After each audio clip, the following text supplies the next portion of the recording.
Selamat pagi semuanya. Sekarang saya akan memaparkan paparan UTS mata kuliah pengelolaan kota. Nama saya adalah Alexander Maurizio Armando Kusuma dengan NIM 12319000009 dengan prodi perencanaan wilayah dan kota. Yang pertama adalah di sini adalah table of content-nya. Yang pertama adalah profil Kota Semarang, visi dan misi Kota Semarang, identifikasi masalah yang ada di Kota Semarang, bentuk-bentuk kerjasama yang ada untuk Kota Semarang. Dimulai dari asal-usul kota Semarang dulu, yaitu adalah saat itu di Jawa Tengah berdirilah Kerajaan Demak yang merupakan suatu kerajaan yang bercorak Islam. Hiduplah seorang pangeran yang terkenal bernama Raden Madepandan. Banyak orang yang menghormat dan segan terhadap beliau. Beliau mempunyai seorang putra yang bernama Raden Pandanarang. Seperti halnya bapaknya, Raden Pandanarang ini terkenal sebagai anak yang sopan, ramah, baik hati, berbakti kepada orang tuanya. Mereka pergi ke arah barat untuk mencari daerah baru yang akan ditempati. Berhari-hari dalam perjalanan, akhirnya Raden Pandan meminta berhenti dan merasa cocok dengan daerah yang dirasa yang didiaminya. Lalu Raden Pandanarang menjadi seorang master agama yang menyampaikan ilmu agama Islam kepada masyarakat sekitar. Serta pengelolaan lahan pertanian, dari hasil pertanian didapatkan hasil panen bahan pangan yang melimpah. Suatu hari Raden Pandanarang menggarap lahan pertanian bersama para pengikutnya. Tiba terjadi suatu aneh di antara pohon yang hijau subur itu terdapat pohon asam yang tumbuh saling berjauhan. Berasal dari kata asam yang jarang. Demikianlah asal-usul kota Semarang yang menjadi kota yang ramai di Jawa Tengah, bahkan menjadi ibu kota untuk provinsi ini. Lalu di sini masuk ke arti lambang kota Semarang itu sendiri. Arti lambang kota Semarang berbentuk perisai dua bagian, tugu muda, lalu ada bintang sudut 5, memeruncing, dan bukit candi. Isi lambang ini berjibakan 3 prinsip, yaitu kekusukan atau kesemarangan, yang kedua adalah tradisi revolusioner kota Semarang, yang ketiga adalah kepribadian nasional. Yang pertama, perisai melambangkan pertahanan dan kekuatan kepribadian rakyat kota Semarang. Lalu yang kedua adalah tugu muda, mencerminkan sikap patriotisme warga kota Semarang saat melawan bala tentara Jepang dalam pertempuran 5 hari. Lalu padi dan kapas melambangkan Semarang murah sandang dan pangan, terutama di masa depan. Lalu ada bukit atau candi melambangkan bahwa selain dataran rendah, Semarang juga memiliki dataran tinggi atau kota atas. Lalu ada air dan dinding benteng melambangkan pelabuhan Semarang. Lalu ada ikan melambangkan Semarang sejak dulu banyak ikannya. Lalu ini adalah gambaran umum singkat kota Semarang.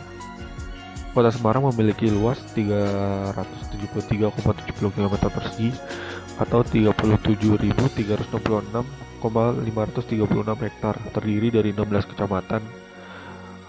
Penduduk yang sangat heterogen, terdiri dari campuran beberapa etnis. Lalu ada mayoritas penduduk Semarang adalah Muslim, kemudian Kristen, Katolik, Hindu, dan Buddha. Secara geografis, Semarang terletak di atas 6.50 derajat strip 7.10 derajat lintang selatan dan garis 109 derajat 35 menit strip 110 derajat 50 detik bujur timur, dengan batas-batasnya adalah Yang di batas utaranya adalah Laut Jawa, lalu untuk batas timurnya adalah Kabupaten Demak, lalu untuk batas baratnya adalah Kabupaten Kendal, lalu untuk batas selatannya adalah Kabupaten Semarang sendiri. Lalu bisa dilihat di sini adalah visi dan misi Kota Semarang. Visi dari Kota Semarang adalah Semarang kota perdagangan dan jasa yang hebat menuju masyarakat yang sejahtera. Misinya mewujudkan kehidupan masyarakat yang berbudaya dan berkualitas, mewujudkan pemerintahan yang semakin handal untuk meningkatkan kualitas pelayanan publik, mewujudkan kota metropolis yang dinamis dan berwawasan lingkungan, memperkuat ekonomi kerakyatan berbasis keunggulan lokal dan membangun iklim usaha yang kondusif. Lalu di sini sudah masuk ke identifikasi permasalahan yang ada di Kota Semarang. Yang pertama adalah permasalahan pengelolaan sampah yang ada di Kota Semarang. Produksi sampah di Kota Semarang saat ini mencapai angka 1.200 ton setiap hari. Ini disebabkan oleh banyaknya urbanisasi yang terjadi ke daerah Semarang, menyebabkan volume sampah yang begitu tinggi. Lalu volume sampah yang meningkat karena adanya banjir ini menyebabkan meningkatkan nilai sampai 10%. Lalu daerah penghasil sampah terbesar di Jateng adalah Kota Semarang, Cilacap, Kabupaten Pekalongan, Kota Pekalongan, Pemalang, Tegal, dan Brebes. Lalu di sini adalah permasalahan di air bersih Kota Semarang itu sendiri. Semarang, sebanyak 15 kelurahan dari 6 kecamatan di Kota Semarang kesulitan air bersih. Pemerintah kota berharap warga membuat bak tandon untuk menampung bantuan air bersih. Oke, lalu untuk bentuk kerjasama untuk menanggulangi permasalahan yang pertama itu adalah pemerintah Kota Semarang menyetujui kerjasama dengan DOW dengan Bintari untuk bisa meningkatkan pengelolaan sampah yang ada di Kota Semarang dengan cara melakukan program di antara lain berisi kegiatan edukasi pentingnya pemilahan dan pengelolaan sampah kepada 1.000 keluarga yang tinggal di 6 desa tersebut. Program ini juga meningkatkan kapasitas tempat pengelolaan sampah reduce, reuse, dan recycle, atau yang bisa disingkat TPS 3R, dan bank sampah untuk menciptakan ekonomi sirkular. Inisiatif ini diharapkan dapat meningkatkan pengelolaan sampah rumah tangga dari 180 kg menjadi 360 kg per hari, melalui kolaborasi dengan 6 unit TPS 3R yang masing-masing terdapat di setiap desa.